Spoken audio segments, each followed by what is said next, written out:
It's Tuesday, April 21st, 2020. Digital Trends Live is about to start. Here are some of the topics we're covering on today's episode of the show. As protests and gatherings pick up steam across the United States, Facebook continues its stance of blocking and deleting information that goes against governmental COVID-19 advisements. And we'll have one half of the country's superstar duo and Grammy winners, Dan and Shay, as Shay Mooney will join the show to talk about his life under quarantine and how he's staying creative. And are you sure that you've set up your home security camera in the most strategic way possible?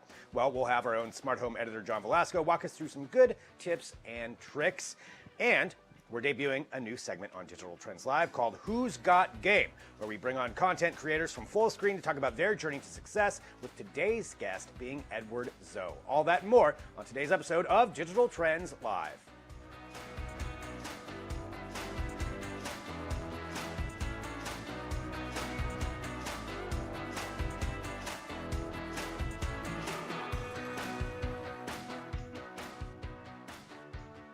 And hello, everyone. This is Digital Trends Live. I'm Greg Nibbler again. Thank you for joining us wherever you are. We appreciate it. We broadcast live here every weekday, 9 a.m. Pacific, noon Eastern, bringing you trending tech headlines, news, interviews, discussions, and so much more, all while broadcasting live across a number of different platforms. We're on Periscope, Twitter, Twitch, Facebook, YouTube, LinkedIn, Dailymotion, Apple News, 2 different mobile apps, a smart television app, and at digitaltrends.com/live. So wherever you're finding us, you can join in the conversations. I want to say hello to, I see a bunch of people on Facebook. I saw somebody from Scotland who's in there, and lots of other people joining us. So thank you for doing that. And whatever platform you're on, be sure to drop in your comments, talk to other people watching the show, because we like to keep you up to date with what is happening, but that means we can also discuss it as well. But let's talk about some trending news right now. And as always, we like to bring you up to date on what's happening with tech and the coronavirus, the fight against COVID-19. So to start off, we've got this. Facebook has announced that they are going to be banning events on their site that promote or that violate social distancing rules. So here's what this comes down to. We've probably seen a lot of news about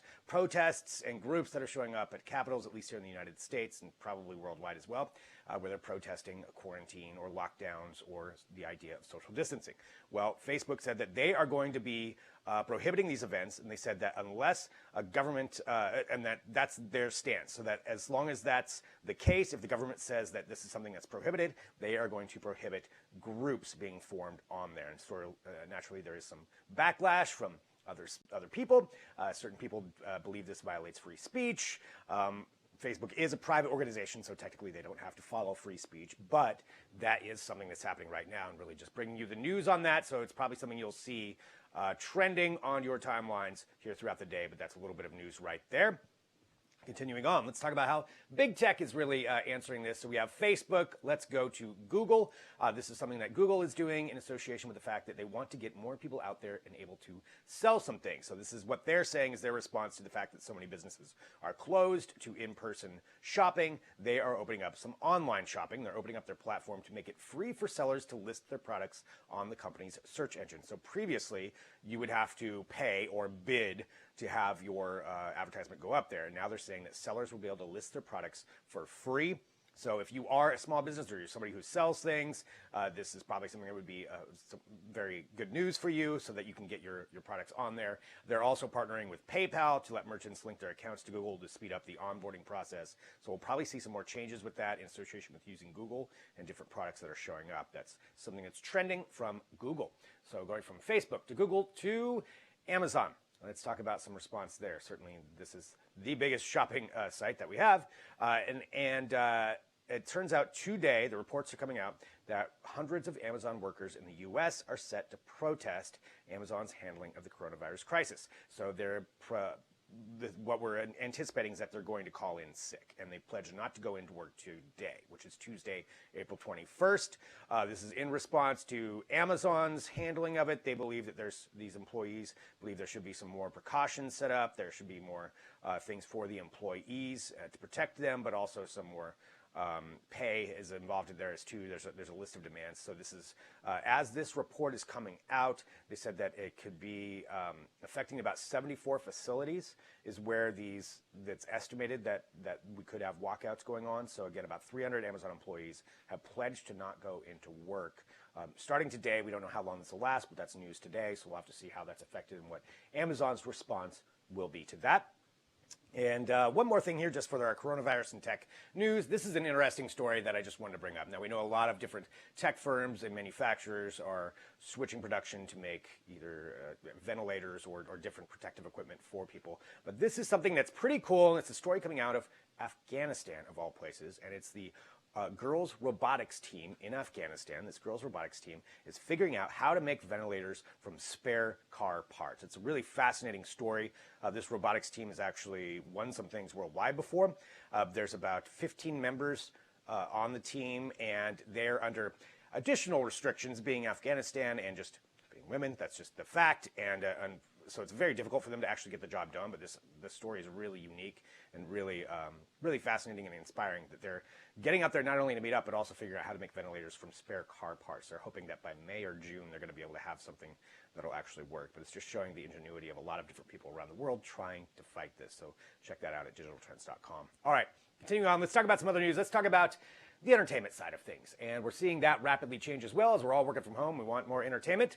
And here's something that's happening from Fandango. So movie theaters are closed. Clearly, we don't know how long it's going to be until movie theaters open up nationwide. We just don't know. And because of that, Fandango, which primarily sells movie tickets, is buying up Vudu. So Vudu is actually owned by Walmart, and Vudu is not a subscription streaming service. It's where you can rent movies from. And they actually reach about 100 million households. So there's a good chance you may have tried Vudu before. But since we see all these movie theaters being closed, this is something Fandango wants to do to get access to some more content. And they do have a lot of movies that are actually free in there as well. There's ad-supported ones, things like Batman Begins and The Cabin in the Woods. But they also have these rental things. They also support 4K, Dolby Vision, and Dolby Atmos. So that if you want premium content, this does actually support that. So Fandango buying Vudu, we'll see where they take that and market it. Now, if you are a Vudu customer already, apparently nothing changes. Your Walmart login still works, but this is Fandango trying to figure out a way to maybe bring in some more revenue as we go through this, and we'll see what Hollywood production studios do, whether we'll see more direct-to-digital video on demand movies released that way. We don't know for sure yet, but that's something Fandango is doing, so you can read more about that at digitaltrends.com. Continue on, let's talk about music. I think a lot of people are streaming music more than ever. I am one of those people. And Sonos is now launching its own streaming music service. So Sonos getting into the game. Naturally, you have to have a Sonos speaker to use this service, but a lot of people do, and they're very high-end speakers. They're always rated well here. But here's how it's going to work. So it's called Sonos Radio. And they're going to have 3 different systems on it, 3 different tiers, and they all stream at 128K MP3 quality. So you have the Sonos Sound System, which is an ad-free station created by Sonos featuring new and well-known music, behind-the-scenes stories, and guest artist radio hours. So this is going to have guests. They're going to have some kind of unique content on there. You also have some ad-free artist stations, which, according to them, includes hundreds of songs selected by artists. I know there's something specifically with David Byrne they've partnered with, so there's like a David Byrne station. And they said additional artist stations will debut regularly. Tom York's got one on there. And then you've got Sonos Stations, which is 30-plus stations of hand-picked music based on genres most loved by Sonos customers. So this is something where it's hand-picked and different stations with there. So that's Sonos putting this out. And then they're also partnering with TuneIn and iHeartRadio. So it's definitely a big play by them to try to get into the streaming music side. But if you have a Sonos speaker, you can check that out at digitaltrends.com. And as we rapidly go through the news here, just to bring you up to date with a little bit that's happening, there's lots more at digitaltrends.com. I'm talking about entertainment, and we know streaming wars are definitely a big thing. We had Quibi launch recently, Peacock finally launched, and now we've got a date for HBO Max. Now, this is Warner Media's big push to combine the regular HBO we've always known with a ton of new content. So it's going to be launching now on May 27th is what they announced this morning. And with that, it's going to cost $14.99 a month. If you're already an HBO subscriber, you're supposed to be wrapped right into this, so you'll just get all that extra content, at least according to them. They're going to have all kinds of original things. There's an Anna Kendrick movie that's going to be on there, or series, excuse me, that's going to be on. A lot of original content will be there. Also, they have a deal with J.J. Abrams, who announced that he's working on 3 shows for them. One is called Overlook, which is set in Stephen King's The Shining universe. And then there's a DC Justice League Dark show and a period drama called Duster. So this is all things that he's bringing to that. But HBO Max launching on May 27th. So yet another entrant into the streaming wars. We'll have to see how this one plays out. But certainly I've got some great content for it. You can read more about it at digitaltrends.com. Hey, I'm gonna let you in on a little secret. It's now time for the product of the day. Yes, indeed. There it is, the product of the day. So, here's what it is. Today, something that you would want to take a look at is the Alienware wireless gaming headset, the AW988. So, if you are gaming at home, and a lot of us are now, this is something that would be pretty cool to pick up. So, it's a 2.4 gigahertz wireless or wired. It does have a headphone jack, so you can still plug in if that's what you want to do. But if you're wireless, it's got a 15-hour battery life. It's got a 40-foot connection range. It's got 7.1 virtual sound, so you can hear everything as you're playing online. It's got a mic on it naturally. It's got unidirectional pickup with that, so you can walk around and still be able to have that on there. It's got active noise cancellation, so you're not going to pick up everything else that's in your room. And it's got cool lights. Look, cool lights are on the side of it as well.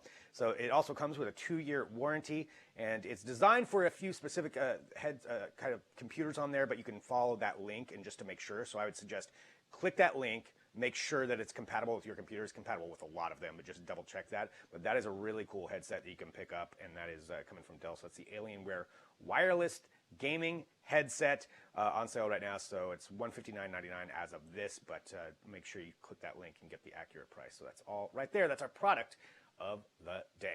All right.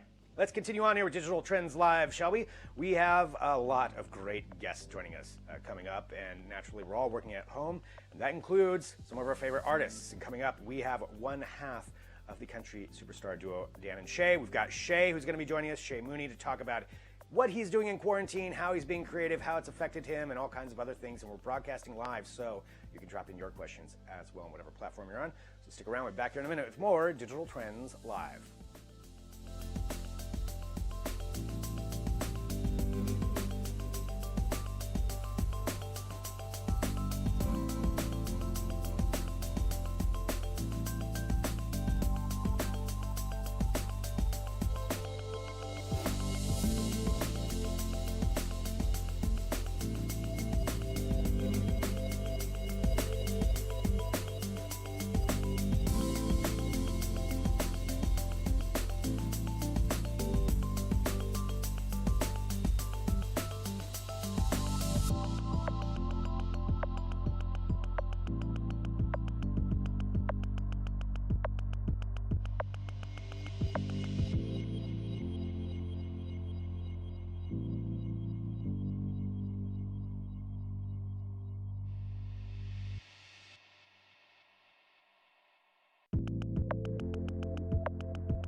Welcome back to Digital Trends Live. I'm Greg Nibbler, and again, thank you everyone for joining us wherever you are. We appreciate it. We get to talk to all kinds of amazing people. We're going to do that right now because we're all working from home, and that includes our favorite musical artists like Shaylen Carroll, who's joining us right now to talk about what it's like being in quarantine, what your experience is like. Shaylen, thank you so much for being here. I guess that is my first question. How are you holding up under quarantine? Hi, I'm good. I've literally, this has been my attire for the last month, wearing onesies. But no, I'm doing okay. I'm really blessed at the fact that creative wise, I can do my work from home. I've actually had to learn though how to record myself in these last couple weeks, which has been a mission and a half. So that's been interesting, but yeah, making content from home. My life was pretty much like quarantine before all of this. It was just a matter of going to the studios and an occasional bar or two. Right? Yeah, I know that's out now, but there's virtual bars. Actually, I'm curious about that. So you said that you're figuring out how to record from home. What is your process for doing that? How did you work through to figure that out? Thankfully, I have an amazing team because I had to download Logic. Some people like to do Pro Tools. It depends, but my particular team likes to do Logic. So I've been sitting here dissecting it, got a nice little USB portable blue mic. Been learning, thank God for YouTube because you can learn anything you want on YouTube.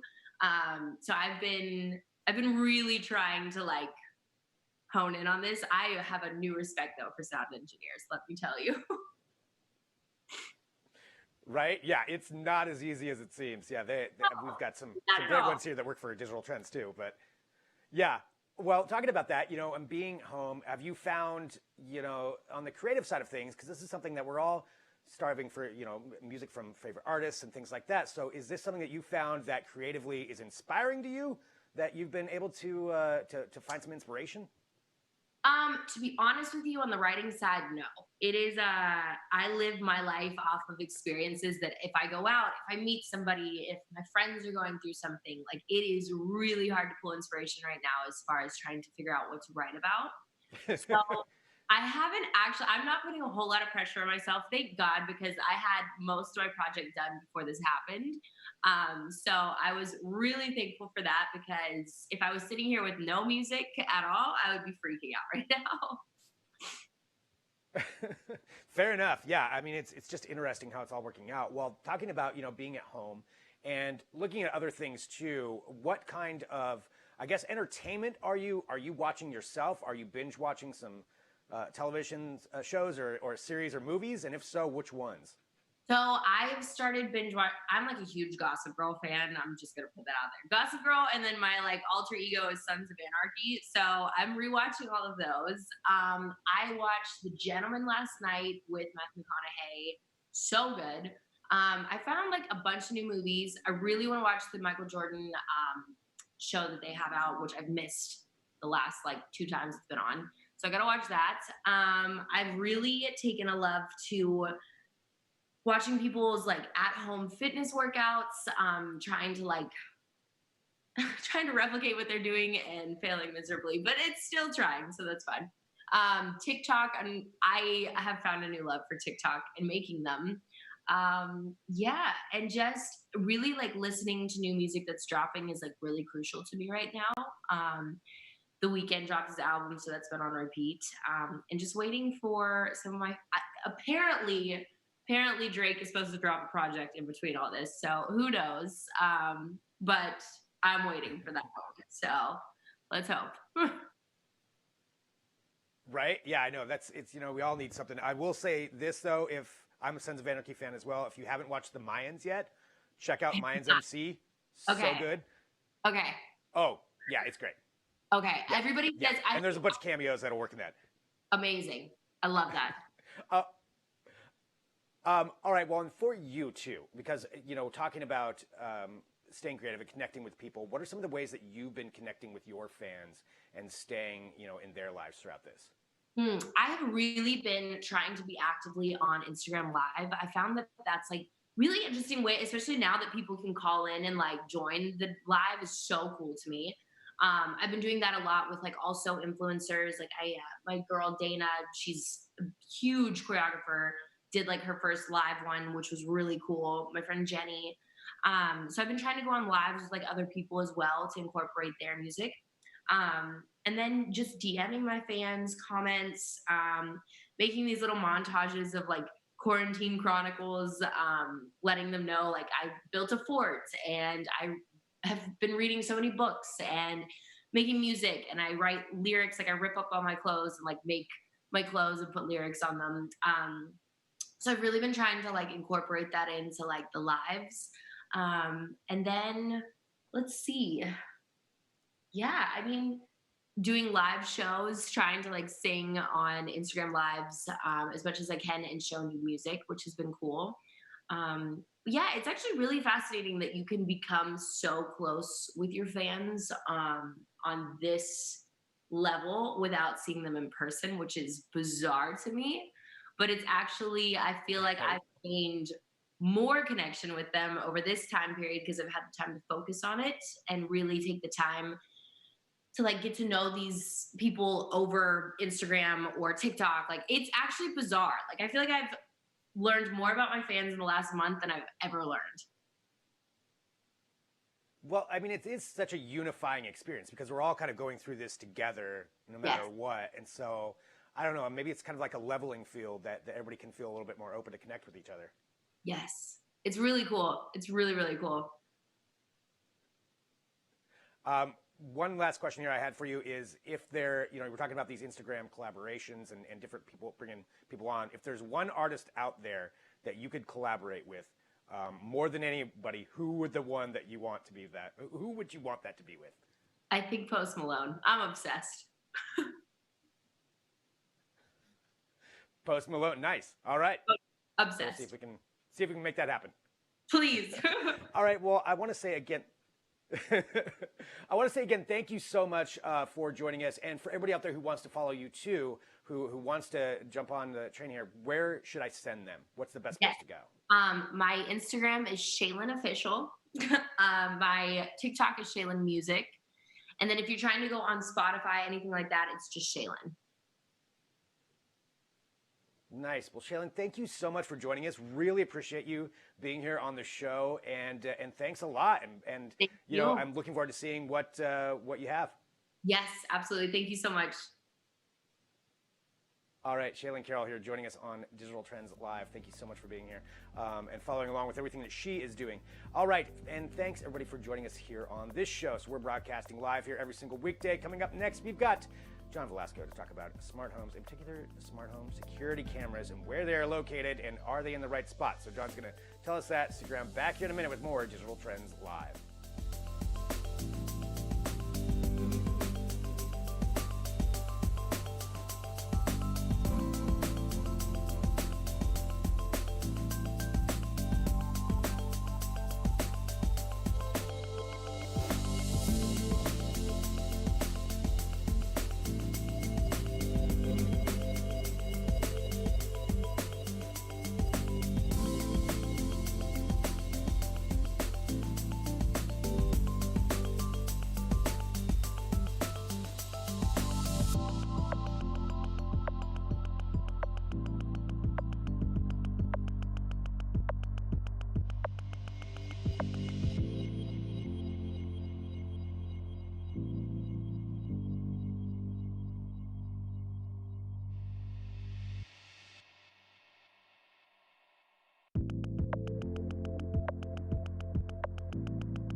Hello, everyone. This is Digital Trends Live. Thanks for joining us. I'm Greg Nibbler, and we appreciate everybody who joins in because you never know what's going to happen on this show, but I can tell you what's going to happen right now. We are going to be joined by John Velasco to talk about home security systems and are you placing your home security camera in the right spot? Honestly, I want to know because now I'm curious if I am or not, but that is why John is here to talk about this. John, hey, thanks for joining us so much. And why should we be concerned about this? What are the concerns that we should have, I guess?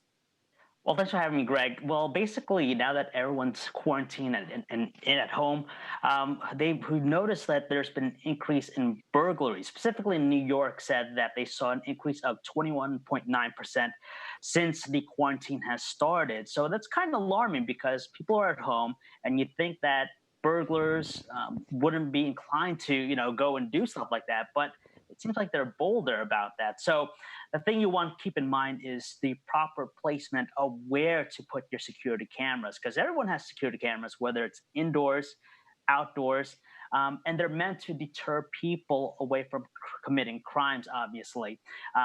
They see it, and chances are, if they see that camera, whether it's outside, the chances of them committing a crime is going to be less. And some people, they tend to think that hiding a camera or keeping out of sight is a better way of actually preventing crime. But actually, that's a little, a lot worse, because if they don't see the camera, they think that there's an opportunity there. So, Greg, for people who have security cameras and they want to protect their homes, their apartments during this pandemic, there are a lot of places where you could put your cameras, but there are some key things to remember, and also strategic places where they're most optimal. So the first one I'm going to talk about here is facing entrances to the home. So if you place your security camera, an outdoor security camera, towards your front door, it's better because not only do you see who's coming, but also deter those people from actually committing crimes. The thing to note, Greg, though, is some people, they tend to put the camera eye level. Now, the problem with that, when you put the camera eye level and someone sees it, especially if someone's going to commit a crime, chances are they're going to do a couple things. Maybe, damage it, or worse yet, try to, steal your camera even. So what you want to do instead, as far as placement, is have them higher up, say around 9 feet from the ground. So they're looking down towards your front door. So in that way, you get a good vantage point. And secondly, it's going to be safeguarded against damage and against theft. So that's one thing you want to notice. The second one here, I'm going to recommend. I'm not sure, for people who have bigger spaces, homes that have more, just a bigger coverage, you want to have your camera hanging off maybe a tree or branch. Now, you wouldn't think of this as, an option for protecting your home, but it's great because when you do that, you have a wider field of view. So when you think of entrances to the homes, windows, they're all going to be within view of the camera. But the key thing to remember here is that you want to have a camera that's meant for the outdoors, so it's ruggedized, so it could withstand different types of temperatures and weather conditions, whether it's raining, snowing, and you want also something that's going to be battery powered. Like I said, if you have a camera outside, it's going to just have a wider field of view, so it'll be able to capture more of the scene. And when it senses any sort of motion, it's going to send you a notification. Some cameras to note, Greg, if you're looking to having a wider field of view, look at the Blink XT2 because it's a portable camera. It's very tiny, and basically you can hang this outside your home. on a branch, even if you want, it's battery powered and the battery lasts up to 2 years. So that's a great solution there. I just Wow. want to switch. Yeah, so, those are just some solutions outside the home. Yeah, looking at this right now, I mean, I have a couple of security cameras too, and I never even thought about putting one in a tree. But a 2-year battery life, that's pretty amazing compared to the ones that I have that do not have that kind of length of time. So all good things to think about. What are some other things that people should be aware of? So there's safeguarding outside the home. Let's talk about what you could do inside the home to protect your house. So what you want to do with as far as security camera placement is have your indoor security camera placed at the corners of interior rooms. And just like the outdoor ones facing your front door, you want to place your indoor camera a little bit higher from the ground at those corners, so to prevent, indicate in the event that something does happen, someone gets into your home, they're not going to be able to take that away or steal it or even damage it. And you want to face them towards key areas. Like, we know about privacy, we know about indoor cameras getting hacked, and that's an unfortunate thing. But you have to be mindful about where you place your indoor cameras. So for people who want to protect, the inside their homes, they have to face them towards those key areas, not general spaces. You don't want to have it facing right down into the living room for everyone to see in the event, it gets hacked. You want to put them in maybe a place like hallways, doors, entrances like the front door. So it's isolated to a specific area. It's not going to capture the general vicinity of the home.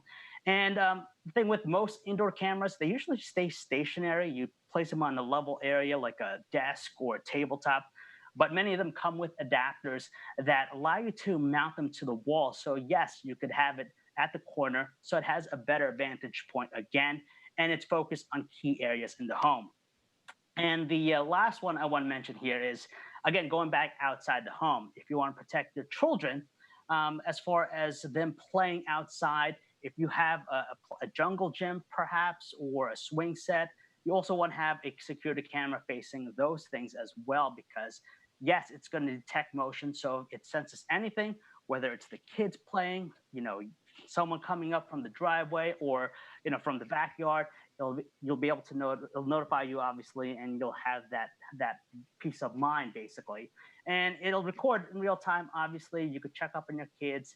So you want to have those proper placements. Just be mindful again about where you put them. And so that's basically the strategic places where you can put your security cameras to protect yourself. That is such great advice. I'm actually going to go back and watch this segment again when I'm going through my security cameras and where to put them, and check out the article, which is at digitaltrends.com too, so everybody can kind of walk through that. I think it's shocking that there's that many burglaries that are going up, because again, you think everybody's home, you're going to be perfectly fine. People aren't going to be doing that, but apparently not. So it's a good time to do that. Well, John, as always, thank you so much for joining to talk about this. Great advice. And yep, thank you. You too. John Velasco right here on Digital Trends Live. Really appreciate all of his insight. And you can check out the article at digitaltrends.com. Go through, take a look at that. It's a good idea to reassess if you already have security cameras. Maybe think about getting one now that the world's changing. This is where we're living right now. What's going on? Good advice there from John. All right, coming up in just a little bit, we're going to have Edward Zoe, who's going to be joining us for our new segment, Who's Got Game. But before that, we got a couple of packages with some more advice for you that's coming up. Riley Wynn has one on how to create some Zoom backgrounds, and then I've got one just on playing some games. Riley's is pretty entertaining, I'm going to tell you that. So that's coming up next. Stick around with more Digital Trends Live right after this. Yeah.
Like it or not, most of your human interaction probably takes place in front of a camera now, as social distancing rules have shuttered workplaces, theaters, and bars across the world.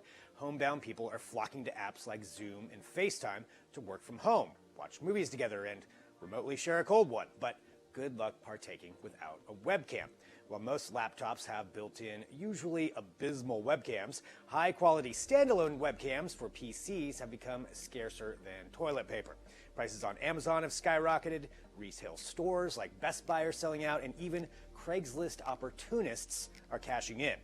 But before you pay $400 for a used Logitech Brio, you should know you may already have a perfectly useful webcam substitute hanging out at the bottom of your desk drawer. Whether it's an iPhone or Android device, you can convert a smartphone to a webcam in just minutes with the right app. Here's how. For Windows, IV Cam. After testing multiple webcam apps for both iOS and Android devices, it looks like IV Cam from E2E Soft is the best for PC users. It lets you stream in multiple resolutions up to 4K, has low latency, works wirelessly or wired, and has an intuitive interface. And it's free. That does mean you'll sometimes watch a short ad when you finish using it, but you can click out of it after 3 seconds. Just download the app on your phone, download the drivers on your PC, and fire up your favorite video conferencing app. The E2E Soft device will appear as a selectable webcam. If you want sound, you'll need to also download E2E Soft's virtual sound card software, which is also free. After installing it, open the IV Cam app, click the 3-line hamburger menu, select Play Audio 2, and select E2E Soft V Audio. Afterward, open Settings and check the box to enable audio. You'll need to select the same audio source in your video conferencing app of choice. For Mac, Canoni Epic Cam HD. Canoni Epic Cam HD is the best choice for Mac users. It's $8, and there's also a free version which doesn't include microphone support. You can use it to stream wirelessly or via USB in up to 1080p resolution from either your device's front or back camera. Just download the app, download the drivers for Mac, and fire up Zoom or your favorite video conferencing software. It will see Epic Cam as a selectable webcam and Canoni audio source as a selectable microphone. Now some pro tips. As we've discovered, converting a phone comes with some caveats. Opening any other app on your phone will kill the video connection, so using a dedicated phone makes much more sense than trying to use your everyday phone. In our experience, none of the apps are as reliable as a plug-in USB webcam. So if you conference all the time for work and video dropping out could be catastrophic, you may still want to invest in a real webcam, even if you have to pay out of the nose for it. The rear camera on a phone isn't meant for use as a webcam, so it doesn't have a wide-angle lens. That means the image will appear more zoomed in than a traditional webcam would from the same distance. You can counteract this by simply sitting farther away, or by switching to the selfie camera on your device, which typically has a lower quality but a wider angle. You may need to get creative with camera placement. Unlike a real webcam, a phone won't perch conveniently atop your monitor, so you'll need to consider how to aim it. A phone tripod or selfie stick could do the trick if you're crafty, or maybe you can use a phone dashboard mount for your desk. In a pinch, simple double-sided tape on the back of your monitor can do the trick too. Now remember, this is definitely not a long-term solution, but hopefully a short-term fix like this is all you'll need before work and happy hour get back to normal. We have tons of other work-from-home tips and ways to stay entertained at digitaltrends.com. Thanks for watching. If you're still working from home, you're probably doing a lot of video calls on Zoom. Meetings can be boring. Thankfully, Zoom has some features you can use to spice them up. Hey dude, can you not right now? Doing a video. Whether you're trying to give your coworkers a laugh or even get out of the meeting all together, this is how you make looped video backgrounds on Zoom. I'm going to walk you through 2 things. First, how to make a looping video of yourself so you can just flat out bail on that meeting. And second, how to make a funny virtual background of you walking in on yourself. All you need is a computer, a webcam, video editing software. I'm using Adobe Premiere, but you can do it with free editing software like iMovie. And lastly, you'll need Zoom, but that's a duh. First, you need to open up Zoom to create the video loop. You need to create a new meeting, make sure you're framed up nicely in the shot, don't cut your head off. You need to record this meeting. You can do that by clicking the record button in the bottom right corner of your meeting screen. Do you remember active listening from grade school? Try throwing on your best active listening face and make very subtle movements, or just sit there with a neutral face. You're going to need to do this for a few minutes. It's a little more tricky than you'd think. At least, I felt kind of dumb just sitting there faking I was in a meeting. But after you've gotten what you need, click the stop/record button again, or just end the meeting. The location of your video should pop up as soon as the meeting's done, but if it doesn't, you can click on the gear icon in Zoom and go to Recordings. Now that you have your video, you just need to give it a little bit of love so you can skip meetings forever. Zoom adds black frames at the beginning of recorded videos, so you're going to need to trim those out until the first frame is your smiling face. Then save and export that bad boy. We're almost there, guys, don't worry. Reopen Zoom and click on the pop-up arrow in the bottom left corner. Then you're going to choose Virtual Background and then click on the plus sign to add your looped video. This looped video is now your background. But here's the most crucial step, you guys. You have to cover up your webcam. If you don't throw some black tape or use a webcam cover, this whole thing won't work. If done correctly, your boss will never know you're on the couch watching Tiger King. So instead of skipping a meeting, you can make it more fun by walking in on yourself. Guys, I'm talking some real Inception type stuff. So follow the steps from the record section. But instead of making sure you're framed up in the shot, start recording and go out of frame for a few minutes. Then come back in on the edges of the frame. You don't want to go too far into the center of the shot because your real body will be sitting there. Then walk out of the frame for a couple more minutes, come back to your computer, and end the recording. Once you've got what you're looking for, you're going to go into your video editing software. You're going to cut everything out before you walk out of the frame at the beginning, and also cut everything after you walk back in. Lastly, you're going to follow all the same steps in the virtual background section, except covering up your webcam. Now, there may be some glitches depending on your actual background, so to get the most out of it, try to record your meeting in front of a wall with a solid color. If you do everything right, you can even interact with yourself. So whether you're trying to one-up your coworkers' virtual backgrounds or just avoid them altogether, these tips can make Zoom meetings more fun for everyone. If you do use this video to get out of attending a meeting and get caught, just don't tell them where you learned how to do it. Until next time, I'm Riley Wynn with Digital Trends, and thanks for watching.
All right, I'm Greg Nibbler. This is Digital Trends Live. You know, everybody wants to be on top, but who has that it factor? Well, that's why we've partnered with Fullscreen to shine a light on content creators, gamers, entertainers that have exactly that in a weekly segment called Who's Got Game. And joining us right now, we have artist, singer, actor, and entrepreneur Edward Zoe. Edward, thanks so much for being here. I want to talk to you just really quick. The same thing we're asking everybody. How are you holding up during quarantine?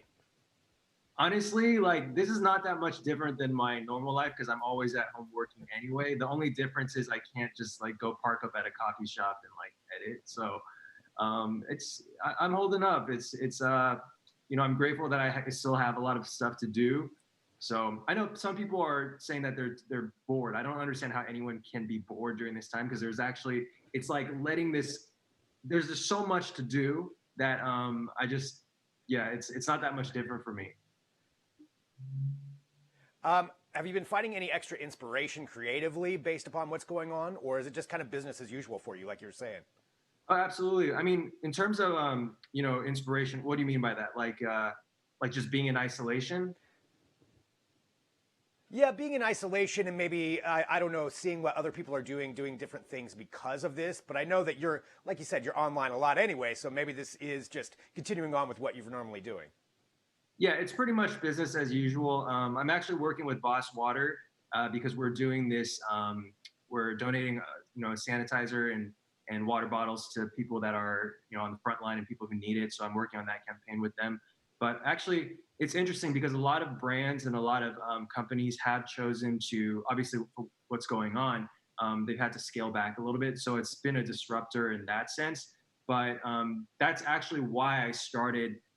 So I want to backtrack a little bit because I've wanted to make men's wigs, which is like a really random thing for a really, really long time. And I've never was able to do it because I was always so busy with all my brand stuff. And then because of this quarantine, I finally was able to hunker down and make them. So that's part of my company, Moonfiber, it should be launching this week or next week.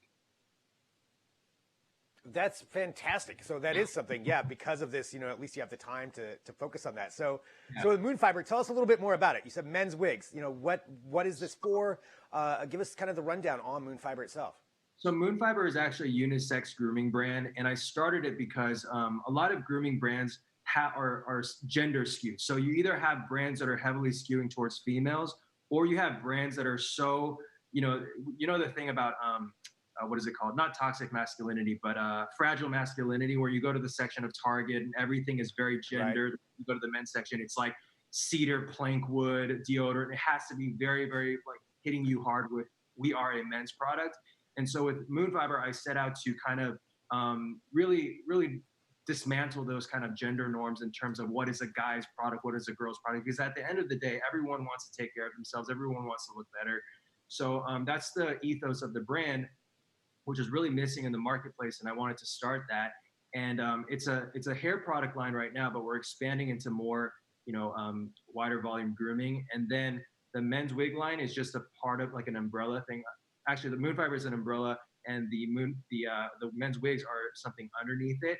Because with men's wigs, right now with the marketplace, what is existing is stuff that is for guys that are balding. It's not stuff for guys that just want to switch up their look. And the men's hair market is $1 billion plus multi-billion-dollar industry. And any guy who's interested in their hair, there's a lot of guys who are interested in their hair, by the way, which kind of traces back to my roots on YouTube because I started off doing prank videos. But with prank videos, a lot of brands didn't want to touch it because they're like, the subject matter is very controversial. So then my very first video that I did after a prank video was a Justin Bieber hair tutorial. I didn't think there was like an audience for it. I thought, maybe a few thousand people would watch it. And then that video ended up getting millions and millions of views. And I was like, this was a few years ago. And I was like, wow, there's actually a huge market for guys who are going online to look at other young guys how to do their hair.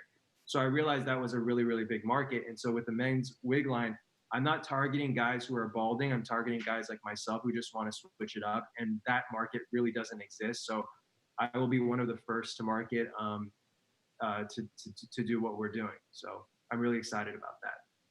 That's incredible. Just on that alone. I mean, looking at, where you're at right now with all the success that you've had in so many different facets, there's a lot of people out there that look to you as somebody for inspiration or look to you for advice, what kind of advice would you have to somebody who's younger, who's just starting out right now? What kinds of lessons would you give them? Yeah, my biggest advice is something that actually Steve Jobs said. And he said that when he first started Apple, he didn't have this like game plan blueprint of what Apple is today. That wasn't in his mind. He just thought, okay, I'm passionate about this space and I'm just going to go for it. And with me, I've had a learning process too. I didn't just go for it at first. At first, I was trying to plan everything and I was like, oh, this has to be perfect. And I would hesitate. And what I figured out and what I've learned, and for a lot of the people that are watching, if you want to do something, don't wait until the perfect moment to start it, because that perfect moment will never happen. You just have to like go for it. And then the learning will come after. Looking at some other things too that you've been doing, with your tutorials on YouTube and talking about those, and everybody's posting a lot more right now for Instagram, for everything, because we're at home, everybody's trying to be creative. What are some tips you would have along those lines to take a great photo on Instagram? So it's interesting because Instagram has gone through several different phases. At first, it was all about having that perfect curated image, like something out of a magazine. But now the trend is more like in the moment. It shouldn't look so rehearsed and it shouldn't look so polished.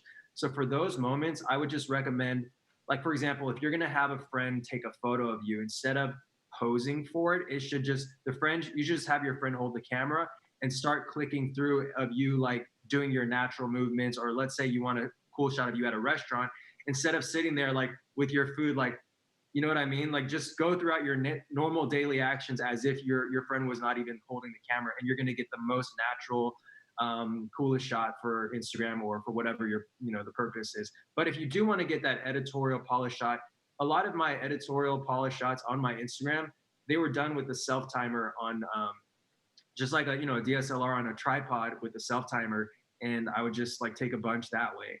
And so I think the most inspiring thing is that anybody before you could say things like, oh, I don't have a photographer, I can't do these pictures, I can't do content, but you can literally just be a team of one and make things happen. That's great. I mean, and that's something that's kind of unifying right now, where a lot of people are able to do that if you have the know-how. So following your tips and tricks is perfect. Talking about that, quarantine being unifying, because now we're all working from home. For you, it sounds like you're really busy, so I don't know if this is something you even have time for, but are there any television series or movies that you've been binge watching while under lockdown? Oh, I definitely binge watch shows, only because I look at it as almost homework, because on top of what else, like I came to LA to do acting. So that's actually what I came here for. Right. And so watching different shows and watching movies, like I take so many notes because I'm working on different original projects too in that space. But I've been watching Barry. I don't know if you've seen that. Barry is really good. Yes. So good. Breaking Bad, I've seen that entire series maybe like 3 or 4 times over. That's always a classic. I love that show. Bryan Cranston is amazing. Just like the little subtle nuances he does is just like genius. Another show that I really like is it's not a scripted show, but it's Shark Tank. I love Shark Tank on Hulu, on ABC. And then I just started watching Too Hot to Handle on Netflix. I don't know if you've seen that. It's nice. Yeah, I have not seen it yet. But I've gotten all the advertisements, so I just haven't watched it yet. It's interesting. I'm just really frustrated with shows in 2020 of like dating shows like that, because it's how a lot of industries, diversity is a really big thing. Like even in Hollywood now, finally things like with Crazy Rich Asians, the movie being #1 at the box office for so long, and that was like a game changer for me as an Asian actor. But in that space, in reality TV, I think it's still very antiquated, because those dating shows never ever have any like sexy Asians in there. And I'm just like, how? Like you could have at least put one, and there's none. So that's actually why I started social media too, because I never saw myself on mainstream media. So I was like, you know what? I want to build a platform for myself, because I know there's other guys out there or other girls out there who don't see themselves being represented, and then they'll see me and they'll be inspired by that. So yeah. That's fantastic. I mean, and you mentioned, with Crazy Rich Asians, maybe, changing it a little bit. Do you see this being something that's going to change, or what obstacles need to be overcome in order for this to happen, to have more diversity? So with Crazy Rich Asians, I know that Hollywood is obviously like a machine. They want to make money. It's not so much like there's someone sitting there like, oh, we don't want Asians. It's more like they don't have the faith that Asians can make money for a movie. But then Crazy Rich Asians came along. It was an all Asian cast, and it blew up the box office. And then finally, that gave us some traction. And even as an Asian actor, I felt that immediately, because prior to that movie, I was getting auditions for things like Computer Guy #2 with no lines. And this was like in 2018 or something, that very recent.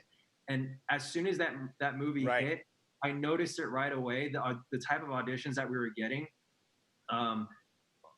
namely also a lot of the projects were being written by Asian writers, and also the stories were about Asian people. And then there was like the lead role and things like that. And I was like, wow, this is really cool, because it's off the strength of a lot of people's hard work, but that movie really was an industry disruptor. And then what's really sad about this quarantine, or this whole outbreak situation, is that that it's caused a lot of tension between Asian Americans and just or Asians all over the world, because a lot of ignorant people want to associate, have their feelings about the virus or whatever. And then Mulan was supposed to come out this month, and that was going to be a big Disney movie and another genre for Asian actors and Asian representation. But then that movie kind of got like, I feel bad. I don't know what's going to happen to that movie, because that movie's not coming out now. I mean, I don't know when the movie theaters are going to open again, when it does, because they were gearing up for that big March release date, Disney, Mulan, that big machine behind it, for another push for diversity. And then this happened. So, it sucks. It's outside of the obvious of what, this virus has caused the world. There's a lot of other things that are happening that, the world will have to get back to as well.